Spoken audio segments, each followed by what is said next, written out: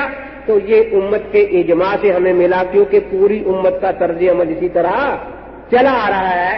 تو جو مسئلہ ہمیں امت کے اجماع سے ملا، یہ قرآن کے خلاف نہیں ہے، سنت کے خلاف نہیں ہے، بلکہ ایک زائد وضاحت ہے نا، اس کو خلاف کہنا یہ غلط ہے۔